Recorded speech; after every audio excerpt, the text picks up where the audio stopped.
Você entra numa sala, todos olham, e nesse exato momento, antes mesmo de abrir a boca, você comete o erro que Maquiavel descreveu há 500 anos. O erro que transforma líderes em subordinados. O erro que faz pessoas poderosas parecerem fracas. O erro que destrói em segundos uma presença que levou anos para construir. E o pior, 93% do que você ouviu sobre presença e linguagem corporal está completamente errado. Pesquisas de 2024 e 2025 derrubaram praticamente tudo que os coaches quânticos ensinaram nas últimas décadas. A famosa estatística de que 93% da comunicação é não verbal? Balela. Uma má interpretação de um estudo dos anos 60 que nunca disse isso. As poses de poder que prometiam aumentar sua testosterona e diminuir seu cortisol, a própria pesquisadora que criou o conceito voltou atrás e disse que os efeitos não se sustentam. Então, o que realmente destrói a sua presença não é a sua postura, não é o seu contato visual, não é como você posiciona seus ombros. O erro fatal está na sua mente, e ele se manifesta de uma forma tão automática, tão invisível, que você provavelmente está cometendo agora mesmo, sem perceber. Nos próximos minutos, você vai descobrir exatamente qual comportamento está sabotando a sua autoridade. E, mais importante, você vai entender por que Maquiavel, há 5 séculos, já tinha identificado esse padrão como a maior fraqueza de quem busca poder. Vamos começar. Primeira parte. O mito dos 93%. Em 1967, o professor Alberto Meirelles conduziu 2 pequenos estudos sobre comunicação emocional na USP, a Universidade de São Paulo. Ele queria entender como as pessoas interpretam mensagens quando as palavras dizem uma coisa e o tom ou expressão facial dizem outra. O estudo era simples. Participantes ouviam palavras como querido ou terrível, pronunciadas em diferentes tons de voz. Em outros casos, viam fotos de rostos com diferentes expressões. O resultado foi uma fórmula: 7% das palavras, 38% do tom de voz, 55% da expressão facial. Total, 93% da comunicação seria não verbal. Essa fórmula se espalhou pelo mundo como fogo em palha seca. Virou evangelho. Consultores de negócios cobravam fortunas para ensinar pessoas a cruzar os braços do jeito certo. Treinadores de vendas prometiam que dominar a linguagem corporal era a chave para fechar qualquer negócio. Palestrantes gritavam de palcos que suas palavras eram quase irrelevantes comparadas a como você se movimentava. Uma indústria bilionária nasceu dessa única estatística. O problema? O próprio Meirelles passou décadas tentando corrigir essa má interpretação. Em entrevistas, artigos e até no seu próprio site, ele repetiu incansavelmente a mesma mensagem. Seus estudos eram sobre situações muito específicas. Quando alguém diz "estou bem" com uma expressão triste. Quando há conflito entre o verbal e o não verbal. Quando você tenta decifrar o estado emocional de alguém que está sendo ambíguo. Ele nunca disse que 93% de toda comunicação é não verbal. Isso seria absurdo. Pense nisso por um momento. Se fosse verdade, você poderia assistir a uma palestra em japonês sem entender uma palavra e ainda assim captar 93% da mensagem. Você poderia ler um contrato olhando apenas para a expressão facial do advogado. Você poderia aprender física quântica observando a postura do professor. Claramente, isso não funciona. Em 2025, pesquisadores da Universidade de Bath publicaram uma meta-análise devastadora. Eles analisaram décadas de estudos sobre credibilidade e comunicação não verbal. A conclusão: sinais não verbais. não são preditores confiáveis de credibilidade. Pessoas que parecem confiantes não são necessariamente mais competentes. Pessoas que parecem nervosas não são necessariamente menos capazes. Pessoas que mantêm contato visual firme não são necessariamente mais honestas. Pessoas que cruzam os braços não estão necessariamente fechadas para suas ideias. A obsessão com linguagem corporal criou uma geração inteira focada nos sinais errados. Milhões de pessoas gastaram tempo precioso aprendendo a fingir confiança através de gestos e posturas. Enquanto isso, o verdadeiro sabotador da presença continua operando nas sombras, invisível, automático, devastador. Segunda parte. A marmelada das poses de poder. Em 2010, a pesquisadora Ana Cláudia publicou um estudo que prometia revolucionar a forma como entendemos poder e confiança. A ideia era simples e sedutora. Fique em uma posição de poder por 2 minutos, braços abertos, pés afastados, ocupando espaço, e seu corpo vai responder. A testosterona aumenta, o cortisol diminui, você se sente mais confiante e age de forma mais assertiva. A palestra motivacional online de Ana Cláudia sobre poses de poder se tornou uma das mais assistidas da história. Mais de 70 milhões de visualizações. Livros foram escritos, carreiras foram construídas em cima dessa ideia. Empresas treinavam funcionários a ficarem em posições de super-herói antes de reuniões importantes. O problema, os efeitos não se replicaram. Quando outros cientistas tentaram reproduzir o estudo, os resultados desapareceram. Não houve aumento de testosterona, não houve diminuição de cortisol. Em 2016, uma das coautoras do estudo original, Denise Carvalho, publicou uma declaração pública. Ela disse que não acreditava mais que os efeitos fossem reais. Ela disse que a evidência era fraca demais. Ela pediu que as pessoas parassem de citar o estudo como prova de qualquer coisa. Você leu certo. A própria criadora do conceito abandonou sua criação, mas a indústria do desenvolvimento pessoal fingiu que isso não aconteceu. Os gurus continuam vendendo poses de poder. Os consultores continuam ensinando posições de poder. Os livros continuam nas prateleiras, porque a verdade não vende tão bem quanto a fantasia. E a verdade é que você não pode hackear seu sistema nervoso com uma pose de 2 minutos. Você não pode fingir confiança e fazer seu corpo acreditar. Você não pode enganar seu próprio cérebro com um truque de postura. Se fosse tão fácil, ansiedade social não existiria. Todo mundo ficaria em posição de super-herói por 2 minutos e pronto. Problema resolvido. Mas o problema não está no corpo. O problema está na mente. E, especificamente, está em um comportamento que nenhuma pose consegue corrigir. Terceira parte. O que Maquiavel realmente disse. No capítulo 18 de O Manual do Poder, Maquiavel escreve uma das passagens mais mal compreendidas da história da filosofia política.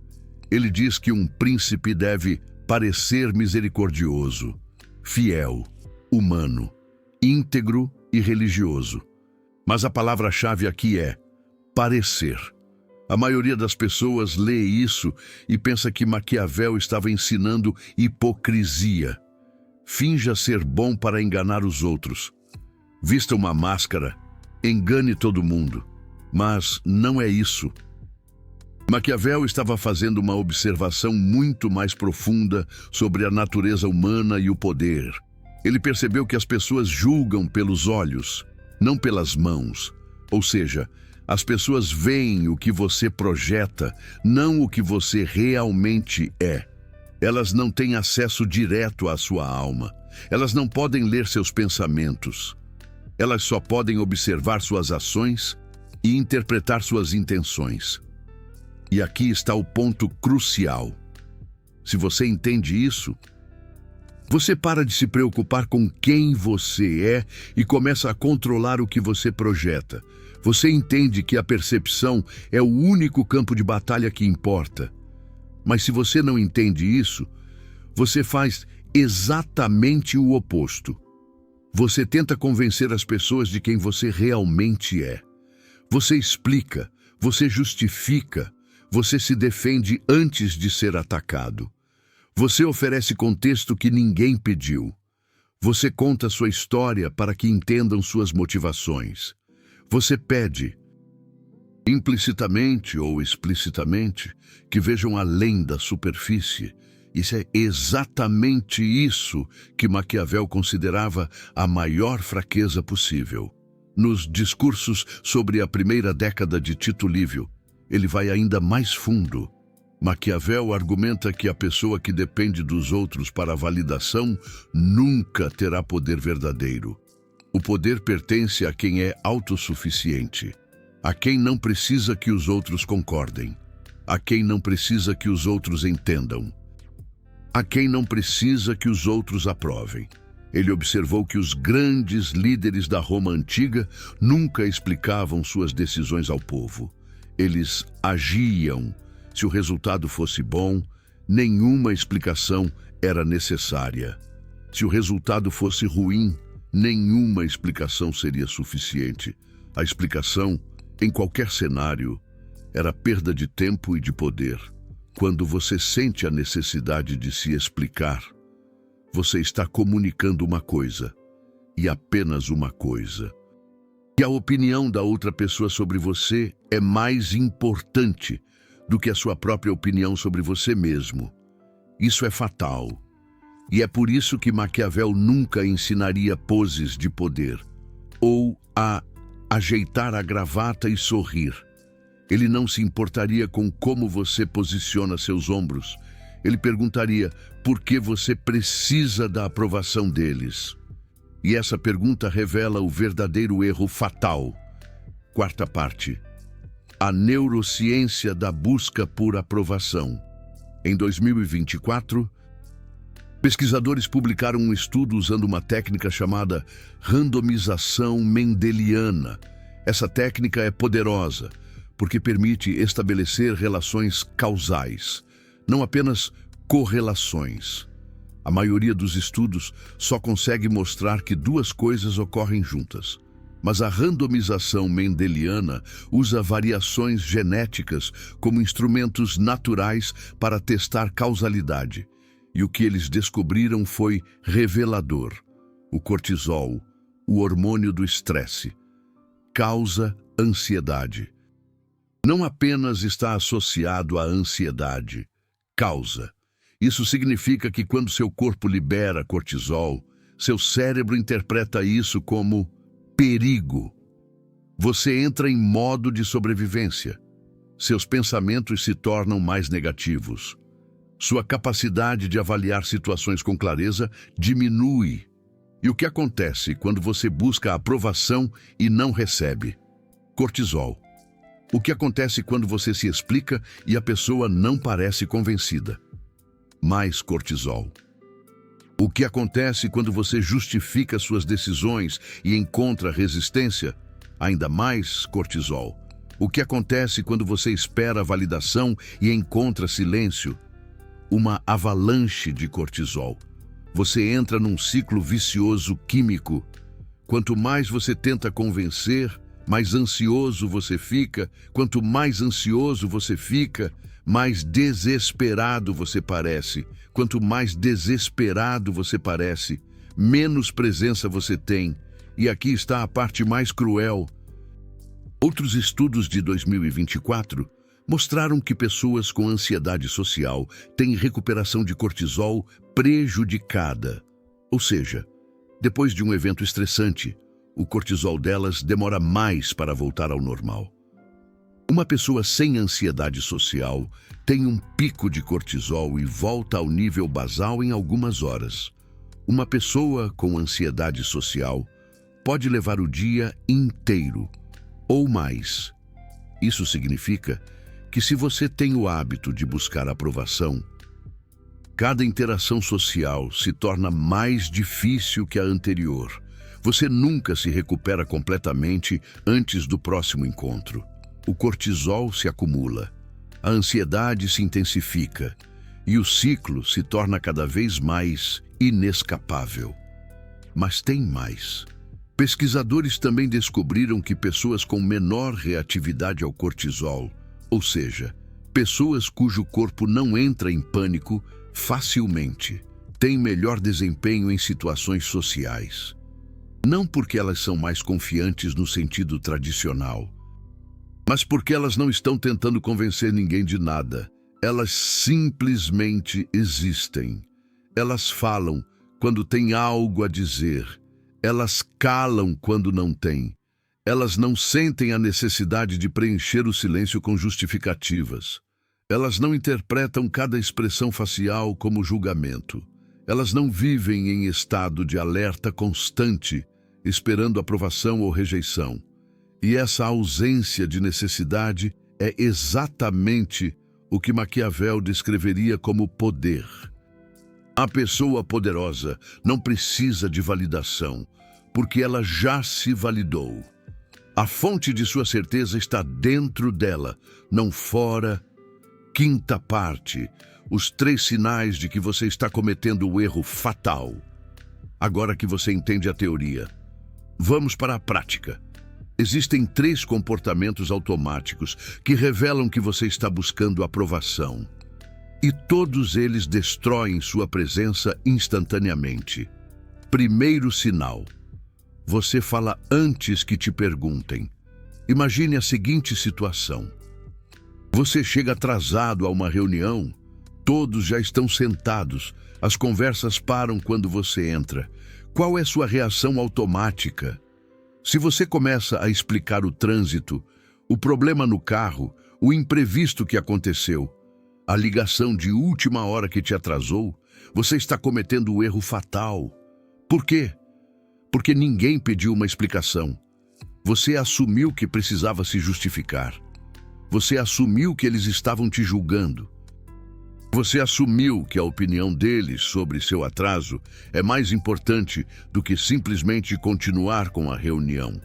Você demonstrou que precisa da aprovação deles para se sentir confortável. Compare com a alternativa.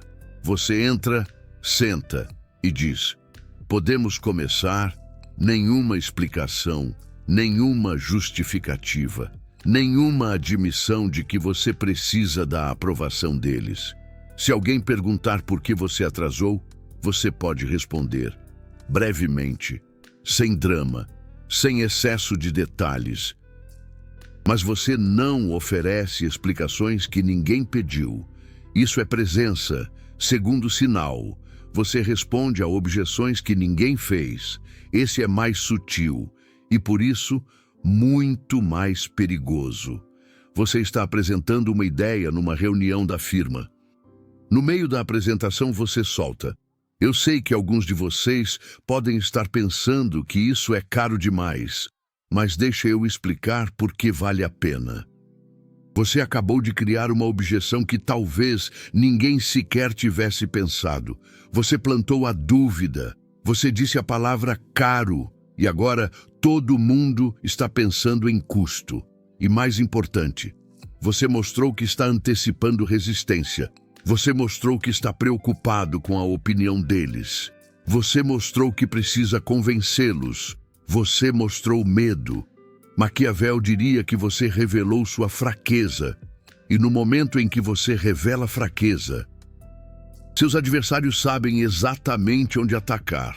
A pessoa com presença apresenta sua ideia e espera. Se houver objeções, ela responde. Se não houver, ela segue em frente. Ela não antecipa ataques. Ela não se defende antes de ser atacada. Ela não mostra medo. Ela não planta dúvidas na mente dos outros sobre sua própria proposta. Terceiro sinal. Você preenche o silêncio. Esse é o mais comum e o mais destrutivo. Você termina de falar. Silêncio. Um segundo passa. 2 segundos. E imediatamente, você sente a urgência de acrescentar alguma coisa.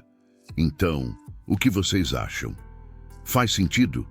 Eu posso explicar melhor se precisar.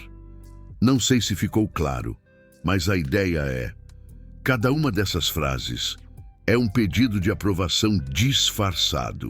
Você está dizendo, por favor, me digam que eu estou certo. Por favor, confirmem que eu não sou um idiota. Por favor, validem minha existência. E no momento em que você pede, você perde. Porque o pedido revela a necessidade, e a necessidade revela a fraqueza. A pessoa com presença fala, para e espera. O silêncio não a incomoda, porque ela não precisa de uma resposta imediata. Ela não precisa de validação. Ela disse o que tinha para dizer. O próximo movimento pertence aos outros. Se eles quiserem falar, eles vão falar. Se eles quiserem perguntar, eles vão perguntar. E se eles quiserem ficar em silêncio, tudo bem. O silêncio não significa rejeição. Significa apenas silêncio. Sexta parte. A ciência do silêncio.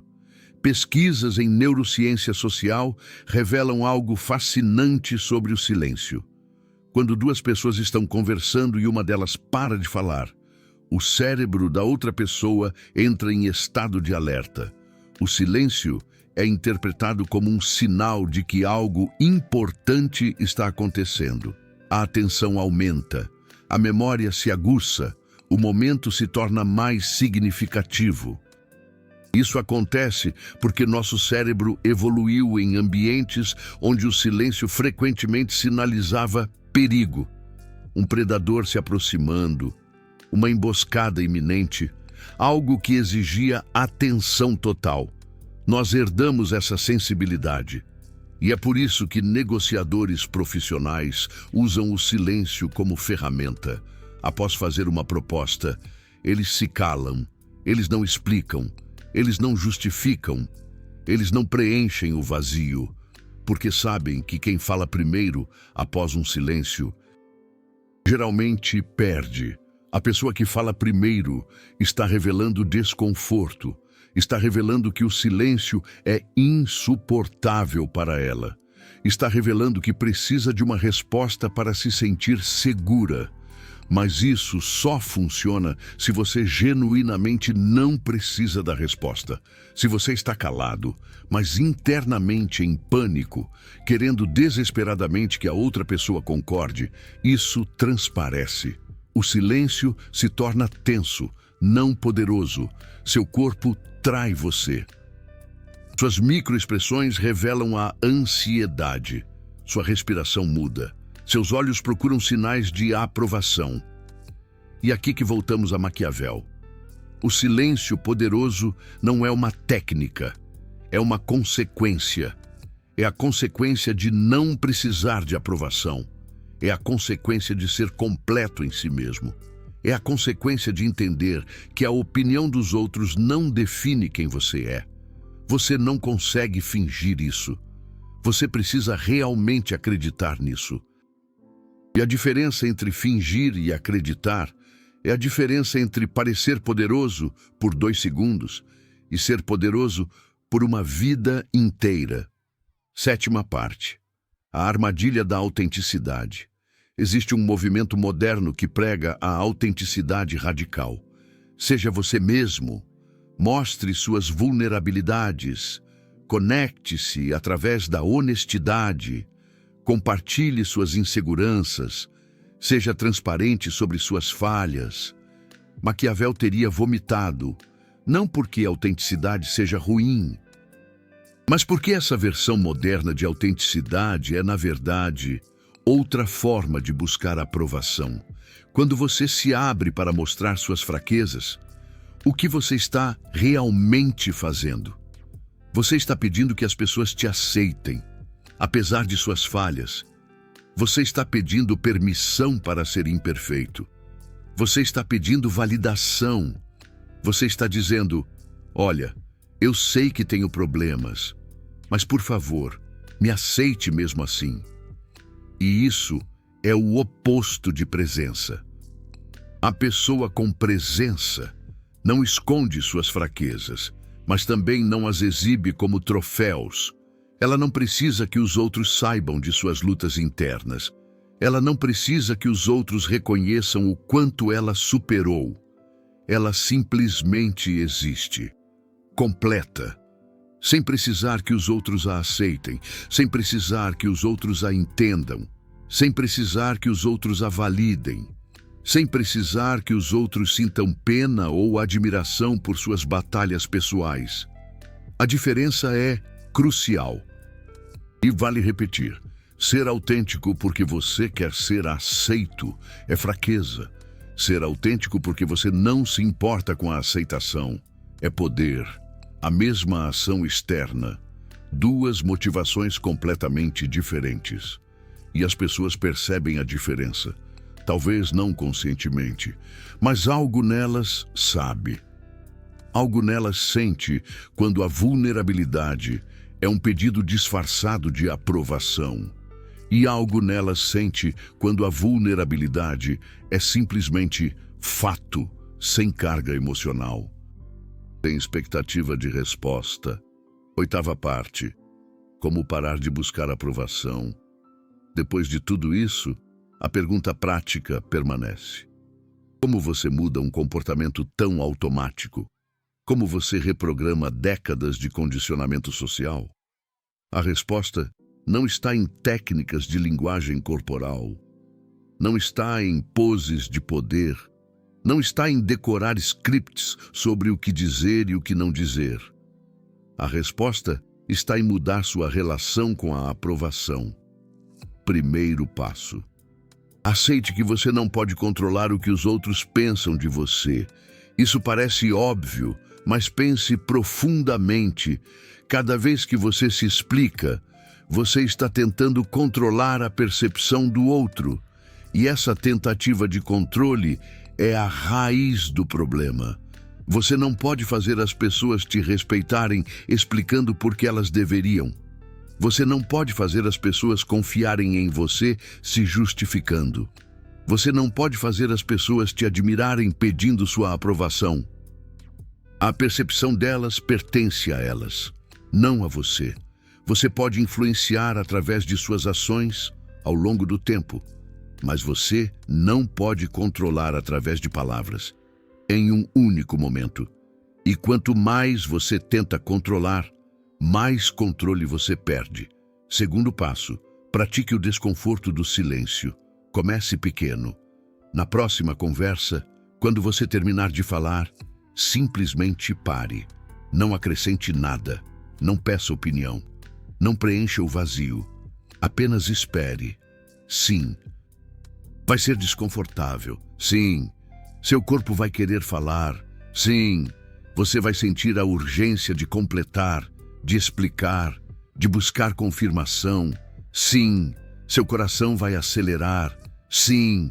Suas mãos podem suar. Não ceda. Fique no silêncio. Respire e observe o que acontece. Na maioria das vezes, a outra pessoa vai falar e o que ela disser vai ser muito mais útil do que qualquer coisa que você teria acrescentado. E se ela não falar? Se o silêncio continuar? Tudo bem, o mundo não acaba. Você sobrevive e cada segundo de silêncio que você suporta fortalece seu músculo de não precisar. Terceiro passo. Elimine as perguntas de validação. Faz sentido? Você entendeu? O que você acha? Está bom assim? Ficou claro? Essas perguntas parecem inofensivas, mas são pedidos disfarçados de aprovação. Substitua-as por declarações. Em vez de "faz sentido", diga "isso é o que eu penso". Em vez de "você entendeu", diga "se tiver perguntas, estou aqui". Em vez de "o que você acha", simplesmente não diga nada. Em vez de "está bom assim", diga "terminei". A diferença é sutil, mas o impacto na sua presença é enorme. Quarto passo: aceite a rejeição como informação. Quando alguém não concorda com você, isso não significa que você falhou. Significa que vocês têm perspectivas diferentes. Quando alguém não gosta de você, isso não significa que você é deficiente. Significa que vocês não são compatíveis, tipo água e óleo. Quando alguém te critica, isso não significa que você precisa mudar. Significa que você tem uma informação nova para considerar. Considerar. Não aceitar automaticamente. Não rejeitar automaticamente. Apenas considerar. A pessoa que busca aprovação interpreta toda rejeição como um ataque pessoal, como prova de que ela é inadequada, como evidência de que ela precisa se explicar melhor, convencer mais, justificar suas escolhas. A pessoa com presença interpreta toda rejeição como dado, nada mais, nada menos, apenas informação. E informação pode ser útil ou inútil, pode ser incorporada ou descartada. Tipo, quando você recebe um bom dia irônico, mas nunca é um julgamento final sobre seu valor como pessoa. Nona parte. O paradoxo final. Aqui está a ironia suprema de tudo isso. Quando você para de buscar aprovação, você recebe mais aprovação. Quando você para de tentar impressionar, você impressiona mais. Quando você para de precisar que gostem de você, mais pessoas gostam de você. Por quê? Porque a necessidade é repulsiva. Nós somos biologicamente programados para detectar desespero e biologicamente programados para nos afastar dele. Quando alguém precisa demais de nós, algo em nosso cérebro soa um alarme. Por que essa pessoa precisa tanto da minha aprovação? O que há de errado com ela? Por que ela não é completa sem mim? Essas perguntas são inconscientes, mas são poderosas. Elas criam uma sensação de desconforto que não conseguimos explicar. Nós só sabemos que queremos nos afastar. Por outro lado, quando alguém parece completo em si mesmo, nós somos atraídos. O que essa pessoa tem? Porque ela não precisa de ninguém. O que a torna tão segura? Será que ela sabe algo que eu não sei? E nós queremos estar perto dessa segurança. Nós queremos absorver um pouco dela para nós mesmos. Nós queremos que parte daquela completude respingue em nós. E por isso que Maquiavel estava certo. O poder não vem de convencer os outros. O poder vem de não precisar convencer ninguém. O poder vem de ser completo independentemente de como os outros te veem. Tipo, você no churrasco de família. O poder vem de entender que a opinião dos outros é interessante, talvez útil, mas nunca definitiva. Conclusão. Voltando à cena inicial. Você entra numa sala. Todos olham. O que você faz agora? Se você entendeu este vídeo, a resposta é simples: nada. Você não precisa fazer nada. Você não precisa projetar confiança. Você não precisa posicionar seus ombros de determinada forma. Você não precisa manter contato visual por um número específico de segundos. Você não precisa sorrir estrategicamente. Você não precisa de poses de poder. Você simplesmente existe, completo, sem precisar que eles te aprovem, sem precisar que eles te entendam, sem precisar que eles te validem. E esse é o único segredo da presença que realmente funciona. Não é o que você faz, é o que você não precisa. Maquiavel sabia disso há 500 anos. A ciência está finalmente alcançando e agora você também sabe. A questão é, o que você vai fazer com esse conhecimento? Ou melhor, o que você vai parar de fazer? Se este vídeo mudou algo na forma como você pensa sobre presença, deixe um like, não para me validar, mas para que mais pessoas possam encontrar este conteúdo. Nos próximos vídeos, vamos explorar outros princípios de Maquiavel, que a ciência moderna está finalmente confirmando, incluindo o mais controverso de todos, porque as pessoas boas frequentemente perdem para as pessoas estratégicas. Se você não quer perder, inscreva-se agora. E lembre-se, a verdadeira presença não é algo que você projeta, é algo que você é. Quando você para de precisar, você começa a ter. Até o próximo vídeo.